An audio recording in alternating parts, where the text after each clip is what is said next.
Hello friends, मैं सुधीर स्वागत करता हूं आप सभी का आपके अपने चैनल स्कोर मैक्स पे। और आज हम बात करेंगे आपके IBO 2 की ब्लॉक 6 की इंपॉर्टेंट क्वेश्चंस। तो सबसे पहले इसके अंदर जो आपका क्वेश्चन बनता है इंटरनेशनल मार्केटिंग रिसर्च कि what is international marketing research, या कहते हैं कि इसके अंदर हम किन किन एस्पेक्ट्स को कवर करते हैं। तो सबसे पहले हम बात करेंगे इंटरनेशनल मार्केटिंग रिसर्च होती क्या है। International marketing research is a systematic collection and analysing of data and information relevant to international market operations. The required data and information may is not causes but by not always ready available. If it is available, it may be a form in which you require. तो जब भी हम international market research होता है क्या, किस तरह से सिस्टमैटिक कलेक्शन होता है, किसी डाटा को कलेक्ट करने का एक सिस्टमैटिक तरीका होता है। हम डाटा को कलेक्ट करते हैं और एनालाइज करते हैं उस इंफॉर्मेशन को जो कि हमारे इंटरनेशनल मार्केटिंग ऑपरेशंस के लिए जरूरी है। जैसे कि हम दूसरी कंट्री की पॉपुलेशन की रिसर्च करेंगे, वहाँ पर डिमांड की रिसर्च करेंगे, कस्टमर कितना खर्च करना चाहते हैं उसकी रिसर्च करेंगे। तो वही सब आपका कहलाता है इंटरनेशनल मार्केटिंग रिसर्च। अब इसके अंदर ये जरूरी तो नहीं है कि आप जो भी रिसर्च कर रहे हैं वो डाटा हरदम वहाँ पर अवेलेबल हो सकता है वो डाटा अवेलेबल ना हो, और हो सकता है अगर अवेलेबल हो, अगर अवेलेबल होता भी है तो वो उस फॉर्म में नहीं होता जिस फॉर्म में आपको नीड होती है उस डाटा की। तो हमें देखना होता है कि हमें किस तरह के डाटा की नीड है, किस तरह के कह सकते हैं हमें कलेक्शन चाहिए अपने रिसर्च को पूरी करने के लिए।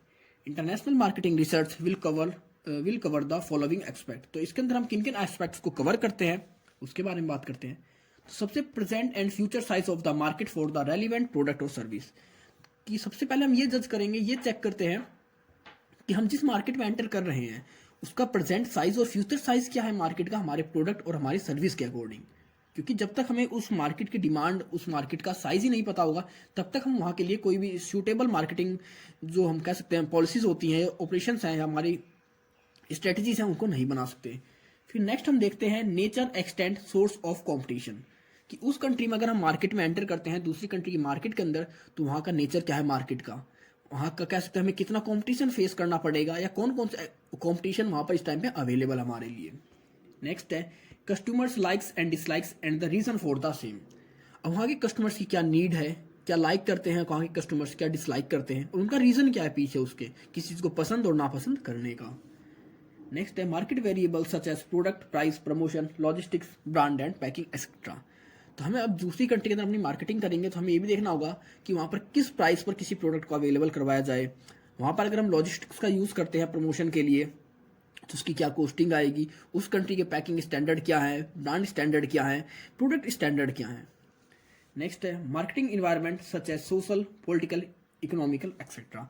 हमें उस कंट्री के जो मार्केटिंग इन्वायरमेंट है, वहाँ की सोसाइटी है, वहाँ के पॉलिटिकल इन्वायरमेंट है, वहाँ का इकोनॉमिकल इन्वायरमेंट है, किस तरह इफेक्ट करेगा हमारे बिजनेस को, हमारे गुड्स और सर्विस के ट्रेड को, ये भी हमें देखना होता है। नेक्स्ट है आपका relevant policies and procedures for the of the importing country and services. दूसरी कंट्री जो हमारे प्रोडक्ट को इंपोर्ट करेगी उसकी क्या पॉलिसीज हैं, क्या प्रोसीजर्स है उस कंट्री के अंदर अपने प्रोडक्ट को इंपोर्ट करने के।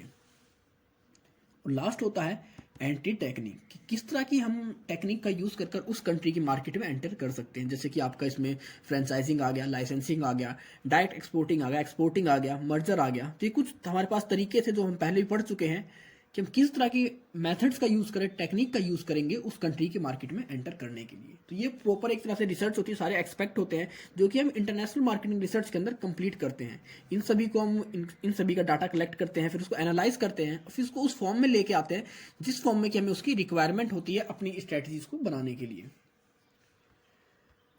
नेक्स्ट क्वेश्चन बनता है आपका इंटरनेशनल मार्केटिंग रिसर्च प्रोसेस, किसका प्रोसेस क्या है। तो सबसे पहले क्या प्रोसेस होगा आपका, डेफिनेशन ऑफ ऑब्जेक्टिव। हमें हमारा ऑब्जेक्टिव पता होना चाहिए, हम किसी मार्केट में एंटर क्यों कर रहे हैं। हो सकता है हम सिर्फ वहाँ की बिजनेस को कैप्चर करना चाहते हैं, वहाँ की मार्केट शेयर को कैप्चर करना चाहते हैं, या फिर हमारा मेन ऑब्जेक्टिव है कि वहाँ पर सिर्फ प्रॉफिट अर्न करना। तो हमारे अलग अलग ऑब्जेक्टिव होते हैं हर ऑर्गेनाइजेशन के। तो सबसे पहले हमें हमारा ऑब्जेक्टिव पता होना चाहिए, डिफाइन होना चाहिए ऑब्जेक्टिव हमारा।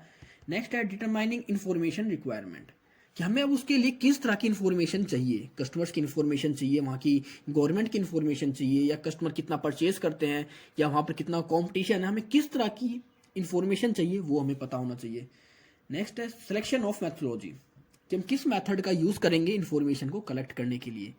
हम क्वेश्चनर बनाएंगे, हम सर्वे करेंगे, या हम सैम्पलिंग करेंगे। मतलब आपके पास बहुत सारे मेथड होते हैं, हमें मेथड को सिलेक्ट करना होता है कौन सा मेथड हमारी इन्फॉर्मेशन के लिए सूटेबल है उसको कलेक्ट करने के लिए। नेक्स्ट है collection of data and information. फिर हम जब हमने मेथड सेलेक्ट कर लिया तो उसके बाद फिर हम करते हैं उस डाटा को और इन्फॉर्मेशन को कलेक्ट करते हैं जिसकी हमें रिक्वायरमेंट होती है, नीड होती है। उसके बाद फिर हम उस डाटा को tabulation, analysis and interpretation of data करते हैं, मतलब उसको टेबल की फॉर्म में कन्वर्ट करेंगे, मतलब उसको एक सीक्वेंस फॉर्म में अरेंज करते हैं। फिर उसको हम एनालाइज करते हैं कि ऐसा तो नहीं है कोई डाटा इसके अंदर इनकम्प्लीट हो जिसे पूरा करना हो, और उसके बाद हम उसकी एक शॉर्ट समरी बना देते हैं, तो वो कहलाती है आपकी रिपोर्ट प्रिपरेशन। तो ये आपकी होते हैं रिसर्च प्रोसेस इंटरनेशनल मार्केटिंग के। अब इंटरनेशनल मार्केटिंग इंफॉर्मेशन सिस्टम, कि हम जो इन्फॉर्मेशन लेते हैं या हम जो भी डाटा कलेक्ट करते हैं किस तरह से कलेक्ट करते हैं, किन किन सोर्सेज से कलेक्ट करते हैं। तो नॉर्मली हमारे पास दो तरह के डाटा होते हैं, सोर्सेज होते हैं।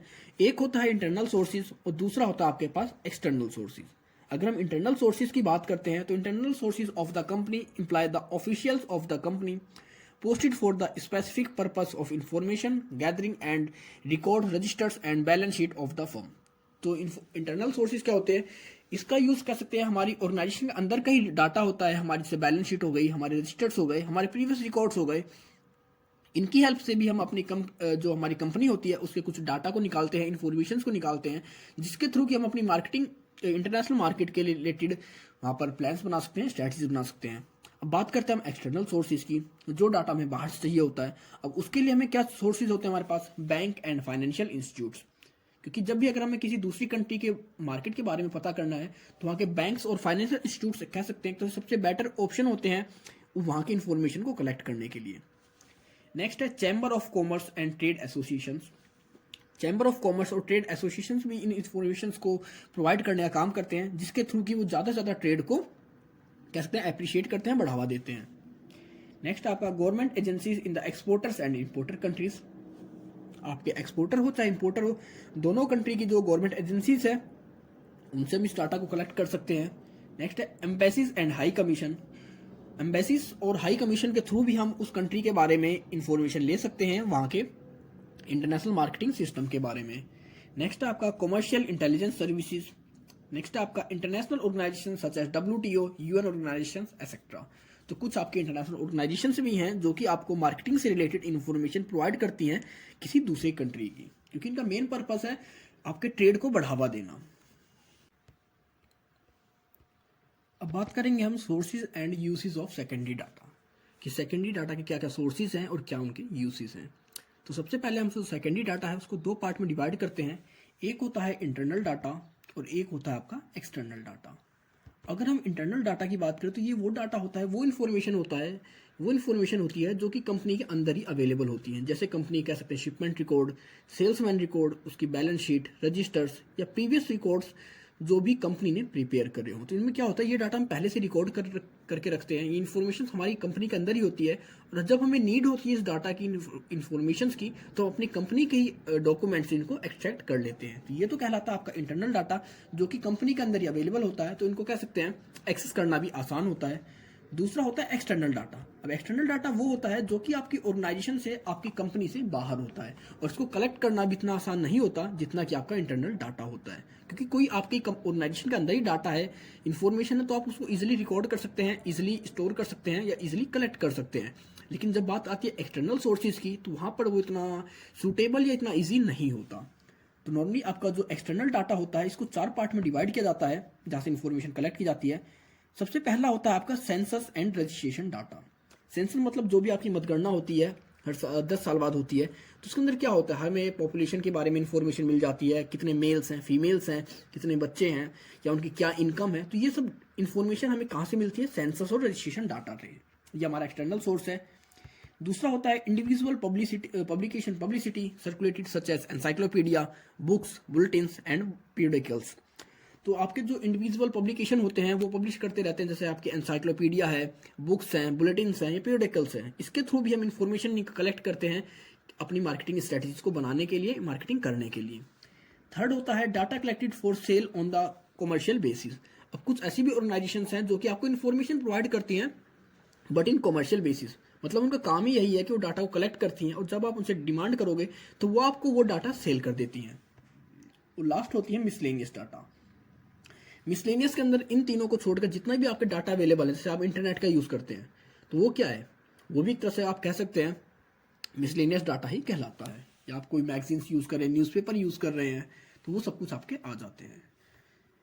बात करेंगे methods of collection of primary data, कि प्राइमरी डाटा को हम किस किस तरह कलेक्ट कर सकते हैं। ये क्वेश्चन बहुत ज़्यादा इंपॉर्टेंट है, कई बार पूछा गया एग्जाम में, तो इस क्वेश्चन को आप एकदम रट लेना। इसके चारों मेथड्स को आपको पता होना चाहिए, क्या ऑब्जर्वेशन होता है, क्या क्वेश्चनायर होता है, क्या इंटरव्यूइंग होता है, या क्या सैम्पलिंग।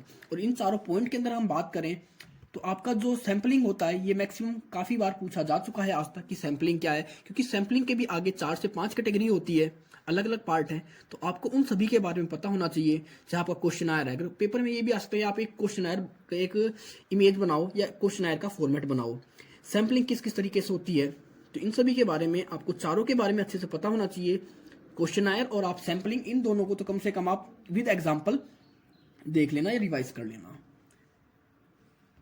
इसमें एक डिफरेंस भी है इस ब्लॉक के अंदर, आपका क्लासिफिकेशन एंड टेबुलेशन। तो क्लासिफिकेशन क्या होता है, अगर मीनिंग की बात करें, दोनों के डिफरेंस कई बार पूछे गए हैं। तो classification is the process of grouping data into different categories on the basis of nature, behaviour और कॉमन कैरेक्टर्स।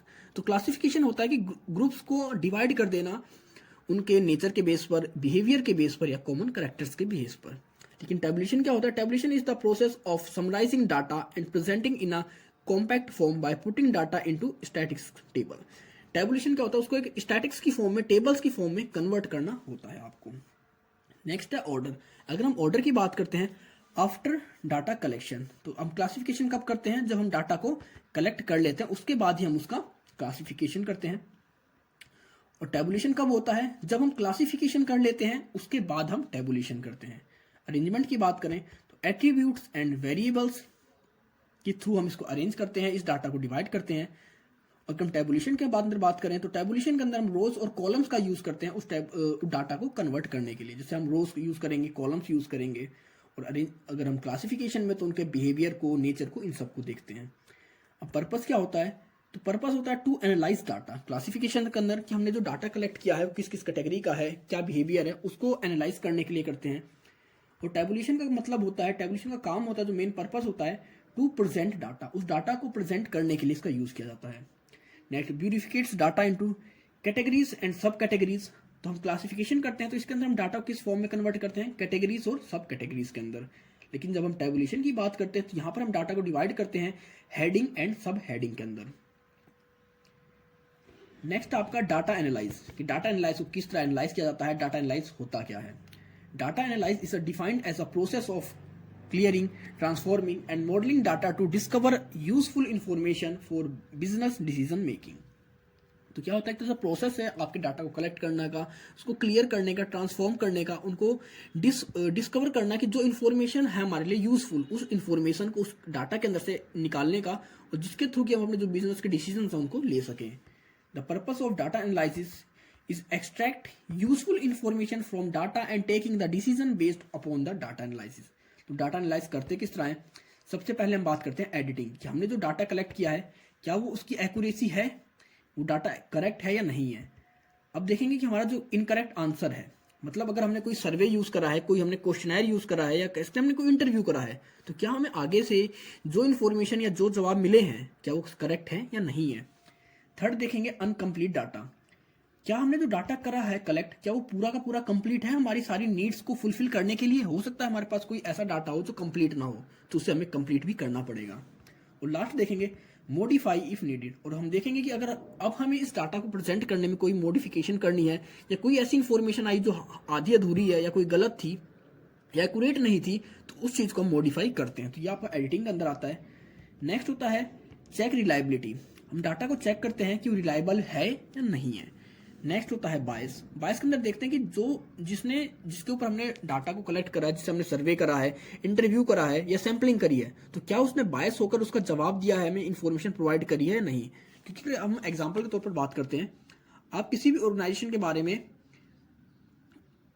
उसी के किसी वर्कर से बात करो, तो वो वर्कर क्या करेगा, उस ऑर्गेनाइजेशन की हरदम तारीफ करेगा, उसको अच्छा बताएगा, वो बताएगा कि इतना अच्छा है, सब कुछ की तारीफ ही करेगा वो। लेकिन अब आपको इस ऑर्गेनाइजेशन के बारे में सब कुछ सच पता करना है, तो आप किसी आउटसाइडर से जाकर इसके बारे में पता करो, वो आपको एग्जैक्ट इन्फॉर्मेशन प्रोवाइड करेगा उस कह सकते हैं उस ऑर्गेनाइजेशन के बारे में। कि जो उसे पता होगी, क्योंकि अगर आप उन्हीं के सोर्सेज से डाटा को कलेक्ट कर रहे हैं तो वो आपको बायसनेस के बिहाफ पर ही डाटा प्रोवाइड करेंगे, इन्फॉर्मेशन प्रोवाइड करेंगे। और लास्ट होता है आपका डाटा कन्वर्सन। अब हम होता है आखिरी में कि हम डाटा को कन्वर्ट कर देते हैं टेबुलेशन फॉर्म में या उसका क्लासिफिकेशन कर देते हैं। तो ये थे आपके ब्लॉक 6 के इंपॉर्टेंट क्वेश्चन। आई होप आपको सब कुछ समझ में आ गया होगा। अगर आपको कोई इशू है, कोई डाउट है तो आप मुझे कमेंट कर सकते हैं, नहीं तो आप और इन्फॉर्मेशन के लिए और ब्रीफ एक्सप्लेनेशन के लिए आप ब्लॉक्स की आईबीओस को कंप्लीट वहां पर रीड कर सकते हैं, देख सकते हैं, या आप मेरे नोट्स भी प्रेफर कर सकते हैं। तो मिलते हैं जल्दी एक नई वीडियो के साथ, तब तक के लिए take care, goodbye friends.